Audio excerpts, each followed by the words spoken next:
Hello, scumbags, and welcome to I Rebel. That is not a new Apple product for angry teenagers. That is, in fact, a show on our channel, Rebel Scum Podcast. I mean, yeah, no affiliation with any brands. Nothing we do is affiliated with anything. Nothing. We have no sponsors. Someone tell YouTube that. I'm Andrew Fantasia. This is James Razile. What up? And if you like Rebel Scum Podcast and you love our cute, adorable faces, please feel free to like this video and subscribe to our sexy channel where we talk about Star Wars way too much. A little too much? A lot. No, way too much. A lot. Way too much. We got to start talking about some Zac Efron movies maybe to balance it out. Until then, we're going to be talking about Rebel Season 3. Oh my God. It's wrapping up. It's wrapping up. Monday, Season 4. Oh my God, it's so close. Yeah. Oh, so those of you watching, today we will be doing, which episodes today are we covering? We are covering 313 to 317. 313 to 17. And then tomorrow night you can watch us cover the finale of Season 3. Right? Yeah, we'll be going right up to the finale tomorrow. And then Sunday, we're gonna overdo our Rebel this weekend. Then Sunday we're gonna have our Season 4 preview show where we're going to talk about everything that is going to happen in Season 4 because we have seen the entire season. We have all of it. Not even close, but we have seen one episode, so that's exciting. But we were going to talk about that and probably get a lot wrong. But feel free always to comment below. Yes, please do. Comment and tell us what you think about Ezra's haircut, about Hera's piloting skills, all of that important stuff. So let's dive in, because if you remember last week we left off on a little bit of a cliffhanger. We left off with Ghosts of Geonosis Part 1. So let's just get Ghosts of Geonosis Part 2 out of the way. Let's go right to it. It's episode 313. More lies. Lies. We've been all day. We've been doing bad Saw Gerrera impression. Let's hold like a contest with no prize and just let's see videos of your best Saw Gerrera impressions. Email them rebelscumbags@gmail.com. Send it to us or post it on our Facebook page if you can. Forrest Whitaker enters. Yeah. Oh, but he loses. He loses bad. So Ghosts of Geonosis, they're still trying to get out of that tunnel at the bottom of Geonosis, and there's Click Clack. Click Clack is the Geonosian, and he's got an egg, and he's trying to protect this egg, but Saw Gerrera doesn't like Click Clack very much at all, and he's very violent with him. And you mentioned last week we do see this egg when it's hatched later on. Yes, we do. I think we see it in a Vader comic. He takes Aphra to Geonosis because he's looking for something, and there's a big queen down there, and he fights her. I think he kills her. And I think Hidalgo has said that this is the same queen, but that there are other queens who have hatched since then. So thankfully the Geonosians are still kicking, albeit in a much more... How are they reproducing? They're finding a way. Like, I love not to jump ahead to the end, but I love how at the end of this episode, Click Clack, like they're already deep in this like subterranean tunnel. And Click Clack's like, no, I'm going to go, be with my people and hatch this egg. And he like jumps down this hole into an even deeper chasm that we don't even see. So they are way down there. They're tucked away. They are as hidden as they could be from the Empire, which is good. And speaking of the Empire, we meet a captain in this episode, and I really wanted her to be Ray Sloan. I thought she was, but she wasn't. Turns out her name was Brunson. This is the one from the preview for it, the ad for it the week before. A lot of people were speculating, is this Ray Sloan? Yeah. And I think a lot of us would really like that, because not to jump ahead with Ray Sloan or anything, but it would be great if we ever saw her in some other form. Yeah, exactly. Like, take her out of literature. Like everyone, I haven't met one person who has been introduced to Ray Sloan that has not liked Ray Sloan. So expand her, try her out, try it on Rebels, and if people don't like her on Rebels, then you hold back and keep her to the books. But I mean, well, she might not be available to be on the books anymore. But you know what I mean, like. I thought it would have been cool, but obviously they did not do that. And you said they showed this woman in the promo for this episode? Yeah, I remember because the way they do it on Disney XD, Andrew, is at least in Canada.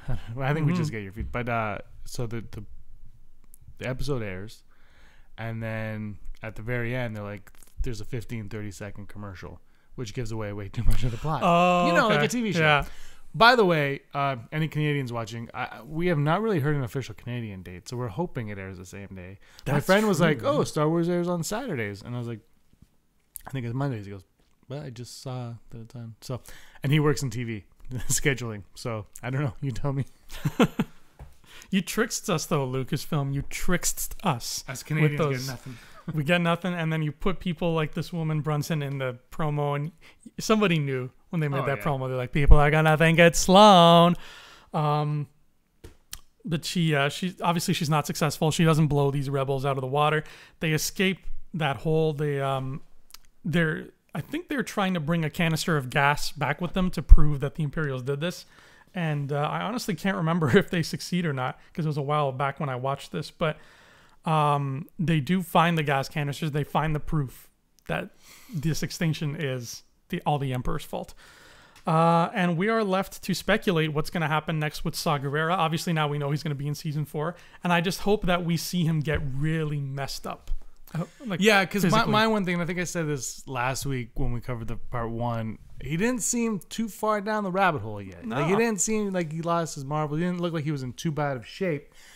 And we don't know the time frame, but when I watch Rogue One, so 15 years ago, he rescues Jyn. He takes her out of the thing. That's 15 years ago.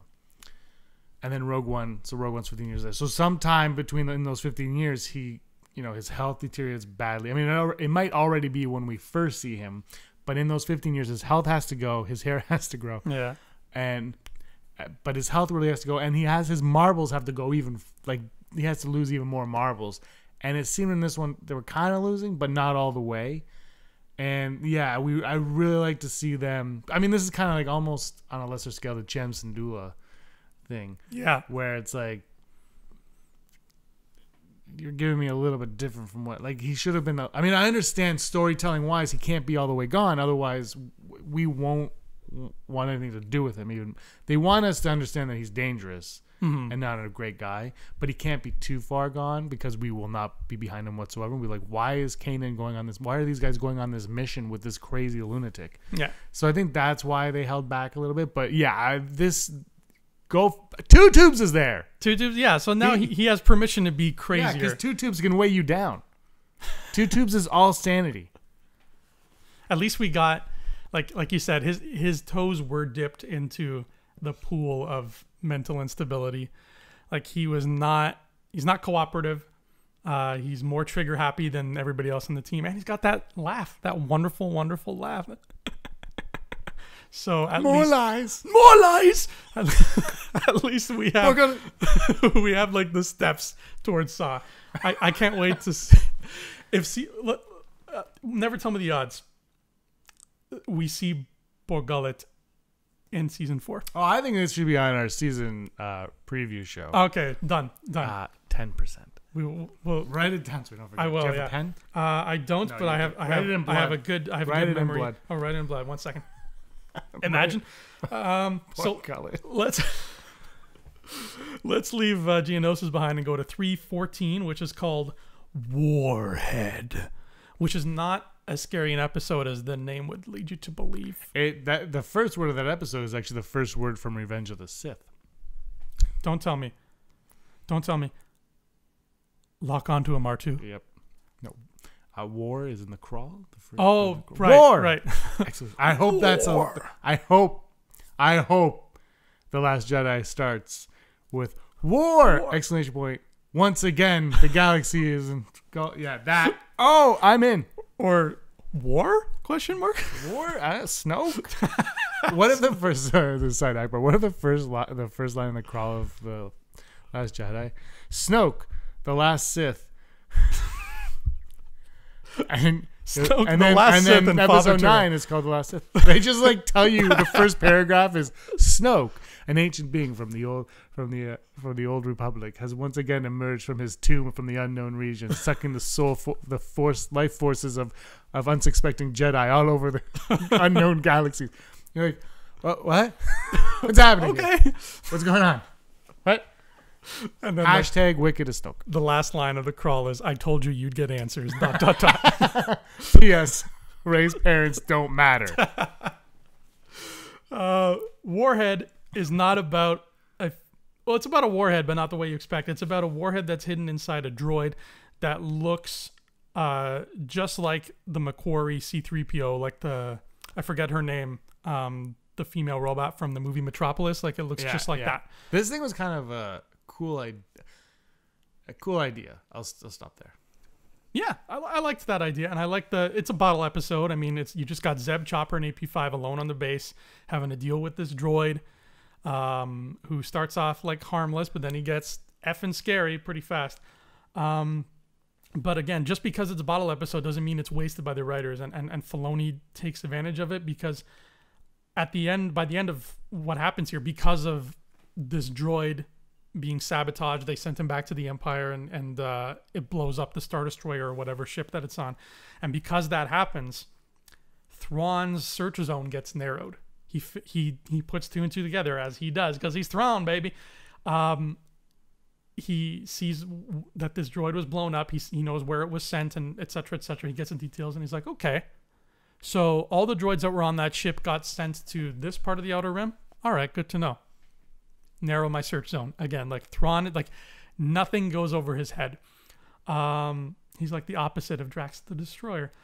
And another cool thing is that this really cements AP5 as like a full-fledged member of the crew. Like he's there, he's on board, he's doing work with them.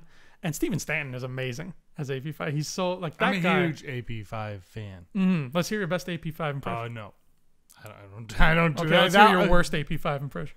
More lies. More lies. I can't even. I don't do impressions. Yeah, see, I can't even start. But I just put on Alan Rickman. I know, yeah, it's great. And he's. What's yours? Hello, I'm AP5. No. What's great about Steven Stanton is there's a lot of voice actors out there who are like talented voice actors, and you see them in cartoons all the time, and they're famous and they're popular, but they always sound kind of the same. Steven Stanton doesn't have that. Steven Stanton has given us Tarkin, he's given us Obi-Wan, Meeber Gascon, AP5, and none of them sound like they're coming out of the same human being's mouth at all, which is really cool. Like this guy he's the gold standard as far as I'm concerned. And he gives us a character, another droid, who I think he could have been annoying under different circumstances, like with the wrong writing and the wrong acting behind him. But I don't find AP5 annoying. I love him. And every time he's there, he's a treat. I love when he sings. Oh, that's coming. That's coming. Tomorrow we're going to talk about that. It's so funny that it's when... We'll get into this, I think, maybe tomorrow. But this is... Or maybe later today. But this is when the pacing of this show... You summed it up right there. There are no words. Yeah. It's great. Like the episodes you get as a whole are great, but the way they're spread out is it makes like you could have put that somewhere anyway. Yeah, he's fantastic though. Great voice acting on his part for all the characters, because you never know it's him. Like you're like, oh, what? Yeah. Admiral Raddus. By the way, Leia's ship apparently in The Last Jedi is called the Raddus, named after Admiral Raddus. I don't know if how true that is. I read it on the internet. Oh, that's nice. I read it on the internet, so it might be a complete falsehood. But yeah, that's another character. He plays Admiral Raddus too. I mean, this guy's off the charts. Thank you, Steven Stanton. Now let's go. Let's leave Warhead behind, because 315 Trials of the Darksaber. Folks, you're looking at my favorite episode of Rebels, bar none. Really? You are. Yeah. Huh. Trials of the Darksaber. There have been episodes of Rebels that hit me in the feels, because that's what Star Wars does, but none have hit me as hard or as memorably as Trials of the Darksaber. Sabine, what's so cool about Sabine is she has been this character, and I've always, like, since we started the show and I've been like talking about the characters, I've always tried to find a good example of somebody similar to Sabine, and I haven't really been able to think of one yet. But Sabine is a character in this ensemble cast who's always there. She's always reliable. She's great. She's fun when she's around, but she sticks to herself. You know, she doesn't speak up a lot. She's in the background. She's doing her thing, and Kanan will be like, Sabine, can we get a bomb here? Yep, I'm on it. And then and she does her work, and she's good. And so you kind of get the gist of what she's about, but she is a very big enigma sometimes. And it's never even really, it's not something like Rey or Snoke where everything is like pointing at it, like, look how mysterious this person is. It's sort of, it's a lot more subtle. and she's just in the back just doing her thing, like I said. And every once in a while Ezra will flirt with her and be like, hey, I like your drawings. She's like, yeah, that's nice. And so she really avoids the spotlight. But in Trials of the Darksaber, the spotlight is forced upon her. Pardon the pun. And she has to step up, do what is right for the team and for herself, and finally open up. Because being a Jedi, being in tune with the Force, is about opening yourself up emotionally. And even though she's not a Force user, she is one of the most closed people in Star Wars. And we finally see her open up in this, and it is, as far as I'm concerned, nothing short of breathtaking.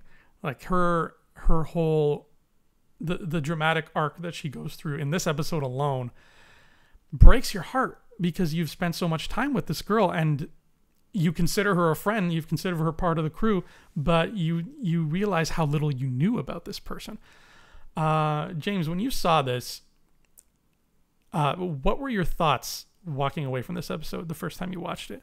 Do you remember? I really enjoyed it. And I remember the one thing that really stuck with me is, and I hope this is from this episode and not the next one, this when Kanan says the Force is in everybody. This one's all her training. That's what he says it in the training, right? I think he says it, yeah. They're all a blur now. Well, not a blur, but they're all, I've watched them all. I watched them all in a row recently. That was the thing that stuck out to me, was when Kanan says that, because that is an important piece of information that he says that we have to remember, that people comment on all the time when we're like, how can the Force be? That's really where I got it. I like Sabine. I'm not as in love with her as you are. Whatsoever. I really like this episode. I like that. For me, it was important to know that the Force is in everybody. Everybody has the ability to tap into the Force. Not everybody can manipulate it, but you can tap into it. You can be one with it. It can guide you in certain ways. I think that's important, not just for Rebels, but for Star Wars, the entire Star Wars universe as we know it. That is an important factor of that. I think that's what I got from this episode. For me. No, you're right. It's and it also showed us for the first time, really, that this is not, this show started off with Ezra kind of being the focal point, like it revolved around him. And for a while we were like, okay, this is the hero's journey with Ezra. And then, we got to know more about Kanan, and we realized that he doesn't have his stuff figured out yet. And this is kind of his hero's journey too, albeit, he's a little late to the party. And then when we got this episode, we realized, okay, this is a hero's journey across the board. Yeah. It's the Rebels' journey. It's the Rebels' journey, to the point where her plight is so, it stands out so much that when the season 4 trailer, the first one, was released, it became, a double, like a 2-person show at that point. You have Hera saying, this is a story about a boy, yada, yada, yada, and a girl, yada, yada, yada. Like in season 2, she wouldn't have said that. In season 2, she still would have said this is a story about a boy and left it at that. Like Ezra was still, all eyes were on him. But by the time this rolls around, it makes you think, like, I think she's a much more important person to this universe right now than Ezra is. And she, like she's mentioned in the past, way back in season 1, she's hinted at stuff about making weapons for the Empire. And now we really get her to open up about that. And she's having her duel with Kanan. She takes up the Darksaber, which is her birthright, I think. It's part of her heritage. And the training is all emotional, which is what Jedi training should be. It's not just about, like, see how well you can swing this laser sword and try not to hit me. It's about, like, who are you? Why are you opening yourself up to the Force? And what do you have to offer to the galaxy? And it gets so emotional by the end that, like, I'm just covered in goosebumps every time I watch it, where she's literally hammering on Kanan, like Luke in Return of the Jedi style, like, has him on the ground, hammering on him with her Darksaber, screaming and crying and talking about how she let down her family, she made weapons for the Empire, and now she considers herself to be like a monster, and her family doesn't want anything to do with her anymore. What cartoon has ever had the balls to go that deep. He-Man, Thundercats, Darkwing Duck. Ooh, I forgot about Darkwing Duck. You're right. In fact, this is a shot-for-shot remake of a Darkwing Duck episode. No, seriously, it is. When we first started doing I Rebel, I keep harping, and I say this on the podcast all the time. Rebels is a children's show. I harp on it all the time. It's a children's show that is growing up. I'll say it. That's how it is. It's still a children's show, but they can handle these storylines, these arcs, these themes, and they've done it in the past, and they can do it in a way where you can watch it as a child and still be entertained by it. Then you can watch it as an adult and be like, oh, this is real. Yeah. And that's what they're doing. Whereas when it started, I would say most of the first season was get your 8-year-old in front of a TV. And, the fanboys are going to watch this, but get your 8-year-old in front of the TV. And then when the fanboys said, this isn't like, it seemed like when Disney was like, okay, your show's a success. That's when everyone was like, all right, pedal to the metal. We still have to live in this world for children, but we now can bring in Ahsoka. We now can bring in Rex. We now can bring in the darkness of the Clone Wars in, and we'll balance it with the 8-year-olds. Right. And that's what it feels like. As it goes on, it has more and more permission, whether or not it is the higher ups, the bosses telling these guys they can do it, or it's just them as storytellers being like, okay, for this story to work, we got to go this, we got to go this, we got to go this. And so it seems like that the longer it goes, and that's why I think it's smart to end it at season 4 in a lot of ways. Oh yeah. Is the further they go, the more they can tell. And then now, I'll bet you it was this season 3, when this episode when they came up with this plot point, they were probably like, okay, we can end this show.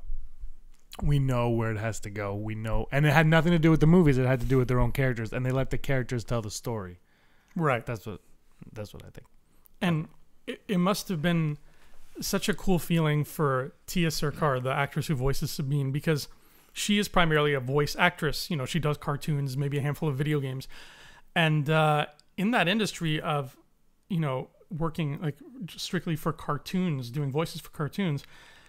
I'm not saying this to diminish cartoons themselves. I mean, I love them. I mean, if you could see my shelf, I got a lot of cartoons on my shelf. He seriously does. I do. He's South Park Ninja Turtles, The Real Ghostbusters, Darkwing Duck. Darkwing Duck. Flintstones animated Batman. Don't forget DuckTales. Fresh Prince. That's technically a cartoon. So there's a lot. I enjoy a good cartoon as much as the next man, but with cartoons, you very rarely get the kind of emotion and the kind of, like, if I was an actor working strictly in the cartoon world, I would not get as many opportunities to tap into something emotionally like this as I would acting on stage or film or drama, whatever. That's just the way cartoons are. They're just wired that way. There's nothing wrong with that. I mean, DuckTales is a great show. I love it. You love it. But you're never going to have an episode of DuckTales where Scrooge is wailing on somebody and saying, my family hates me. Like, that's never going to happen. So for Tia Sarkar, for the girl who plays Sabine, it must have been such a cool change of pace for her to be able to go to this place. She did an interview for a magazine or online blog or something, and she talked about that. And it's a cool article. I can't find it. It was a year ago, or not even a year ago, almost a year ago. She tweeted it though. If you follow her on Twitter, you should follow her on Twitter. She tweeted that link out, so you could probably find that if you want it. But it was a cool article. She was very happy. She was excited about this episode. Mm-hmm. That's why I think when the next cartoon starts, whatever it is, we're gonna see a few more big name people in that. Because I think we're gonna see more people who have heard of what Rebels did. And I'm talking like names like people like Mads Mikkelsen level who will know what Rebels did and say, can I be on this show, please? Because they will know that this is not just another show. This is taking it to the next level. You have a lot of Party of 5 on DVD. Yeah, my mom got into Party of 5. Sure, move on. There's only 3 seasons out apparently. Really? On DVD. But was that show on for like 40 years? It was on for a long time. It's still on. And my all-time like number 1 Hollywood crush, Lacey Chabert, got her start there. Have you seen Lacey. Lost in Space? No, but I've seen like the review of it, so I know I know the gist of Lost in Space. It's the best movie ever. I have the soundtrack. For real. Wow. Fantastic film. Gary Oldman. I can't make this up. The Jim Henson Creature Shop made the robot. I can't remember the robot's name. I know Matt LeBlanc is Matt always LeBlanc like has the best line. Pentagram. You're watching it. They're these giant alien bug creatures, and I remember sitting and I said this to my friend, like, they could use some Raid. And 2 seconds later, Matt LeBlanc's line is, all this equipment and all we need is a can of Raid. And I was like, you should win an Oscar for this, sir. And then later on, he turns on a light and he says, let there be light. And I was like, ugh, Razzie. Does Lacey Chabert have any cool lines in it? She's in the whole movie. I'm telling you, it's the best movie. You'll like it. I'll watch it for her. We totally just I'll watch it for you, Lacey. We lost everybody. Lacey, subscribe to the channel. 316 is next. Legacy of Mandalore. This pretty much picks up right where the last one left off, because Sabine is now, she's got a deal. She dealt personally. Now she's got a deal on a more family level. We get a new planet. I hope I'm pronouncing it right. It's called Crownest, and it's the 27th new planet. By the way, Order 66 coming up. Andrew is going to attempt to name 66 planets in 66 seconds. Keyword attempt. Yeah, he's going to totally attempt it. It's going to happen one time. I'm going to record him. He's not going to know when. Mm-hmm. So it's going to be, he knows it's coming, but he won't know when it's coming. Just side act part. I'm going to try to do it in rhyme too and impress everybody. So this episode is about Sabine. Now that she has, opened herself up and realized what she needs to do, it's about her taking the crew to Crownest, where her family lives, and confronting her mother and her brother. And her mother and her brother are not very happy to see her. At all. No, Mandalorian politics are weird, man. Like there's a lot of, it's a very cold place to grow up. Every time I think of Mandalore, now I think of Star Wars Celebration. Sorry. There's a lot of Mandalore talk at Celebration because of, you guys will see it on Monday, the first episode of Rebels. Yeah. Yeah, we'll talk about it on Sunday's show, and you'll see it on Monday, obviously. But, whew. Mandalore's everywhere.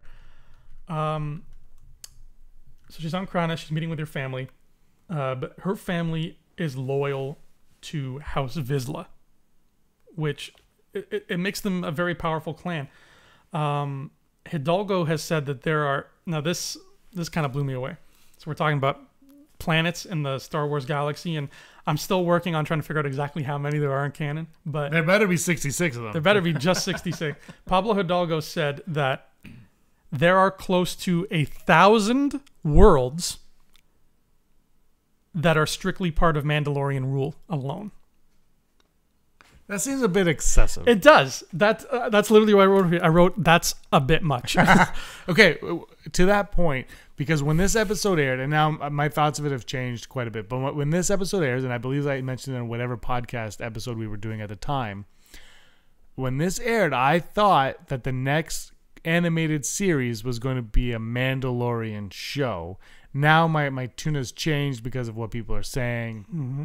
From what we've heard, it seems like the Mandalorian story arc might come to an end. Not to an end, but what we need to know of it might come to an end. Yeah, it'll play itself out. But did you get that feeling when you saw this episode? That the next show is going to be about Mandalore? Yeah. Not really, no. Maybe it was just because I didn't want the next show to be about Mandalore, so I refused to let myself think that. It seemed because she stays there. Yeah. And I was like, okay, she's going to stay there. She'll pop up once in a while, but the next show will pick up where she left off, and then maybe Ezra joins her in some capacity, and then it'll be about her ruling over Mandalore, but it won't necessarily be about her, but she will always be there in some form. Mm-hmm. And now I don't think that because of what we've seen and what happens later on, but that was where my head was. I was like, okay, well, if you're going to tell a story and you want the next show to people who watch the next show that watch this show, right? I definitely, when this was over, I definitely thought we would see more of Sabine with her family in another medium, like a book or something. And I didn't expect to see her as soon as we did. I thought I would have to wait till the next season to see her. Again, lots of that.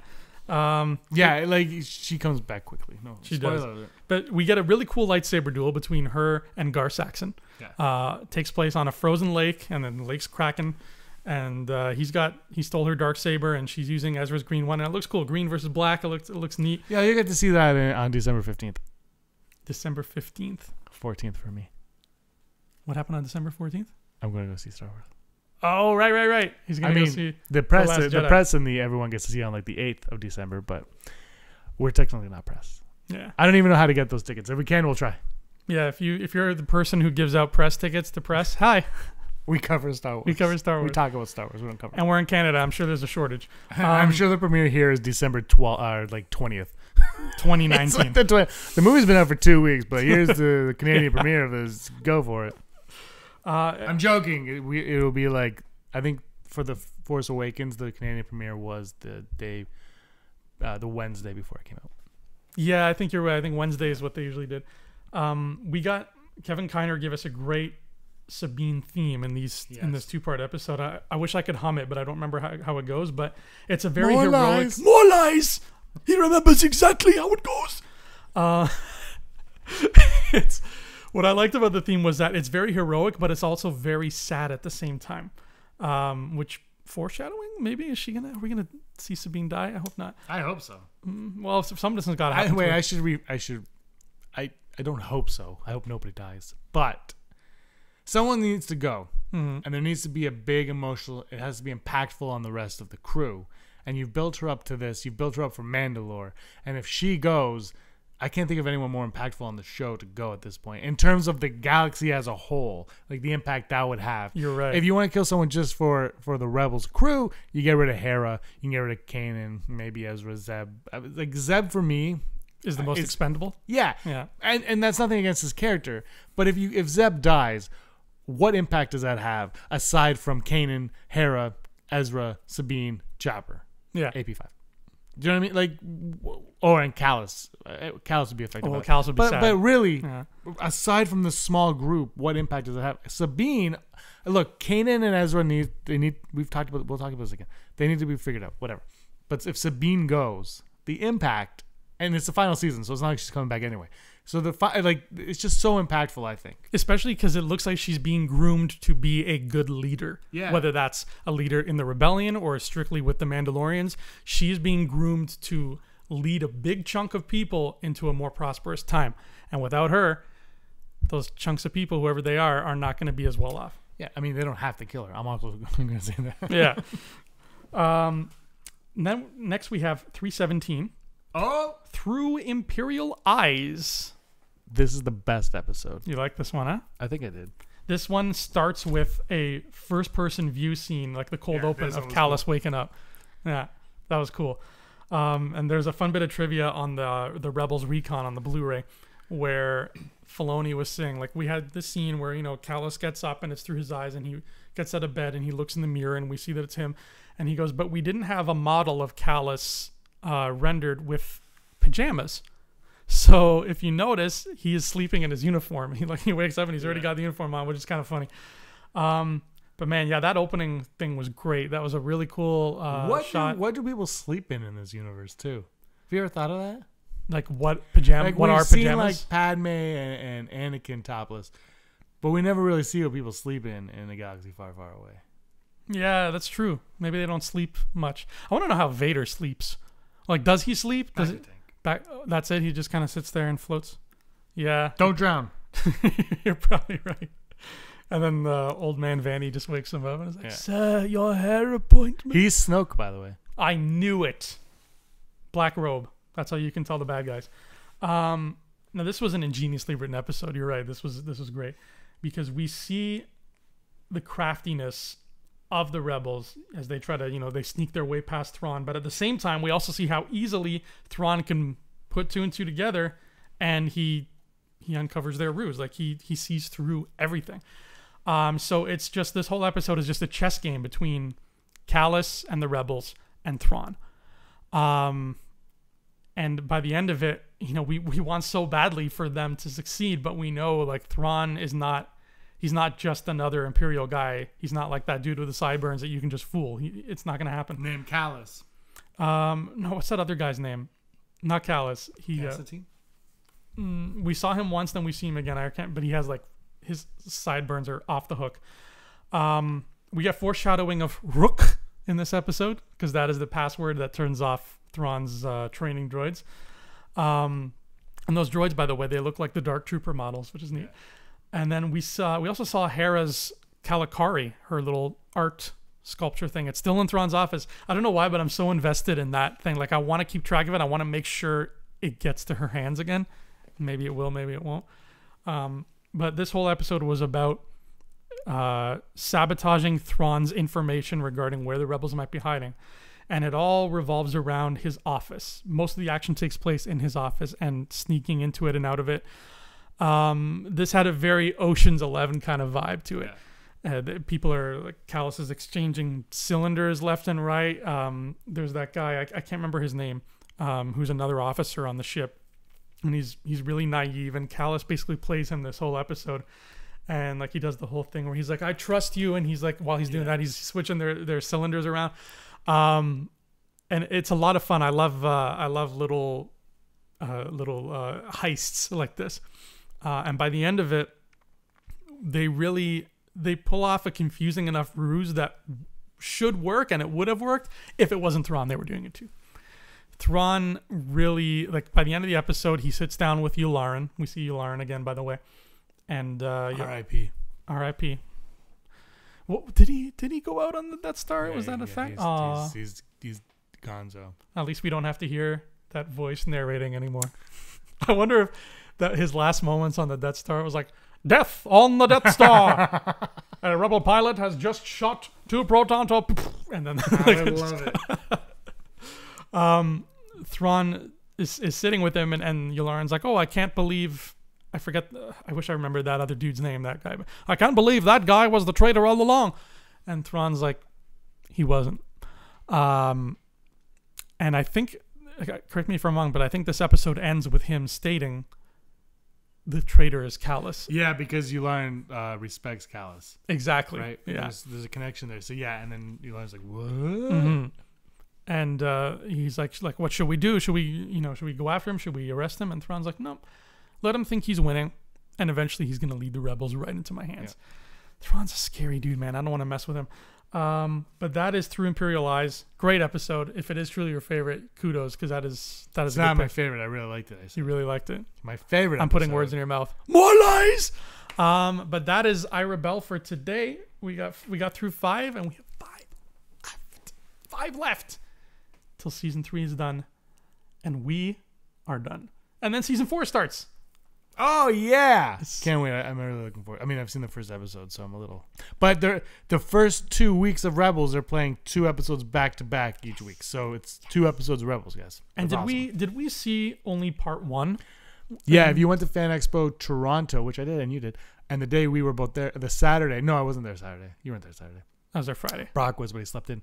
They got to watch episodes 1 and 2. Oh, they got to watch both parts. Step ahead of us. Yes, so I didn't see that because we didn't get passes that day, and also I was out of town. And Brock, we didn't get passes, so we had to wait in line. And Brock, look, he has a life, so yeah, he wanted to, but we're gonna watch it. We'll review it. We'll on Sunday we will talk about the first half of that. Not too in depth, though. We want you guys to go in fresh, but we'll review. We'll do more of a preview of what we think is to come.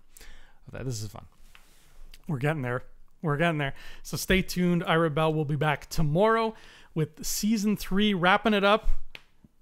And then we'll see you on the other side. And by other side, I mean season 4. Until next time, scumbags, may the force of others be with you. Hey scumbags, thanks for watching. Don't forget to give us a thumbs up on our video. As always, please subscribe to our YouTube channel, Rebel Scum Podcast, for all the latest videos.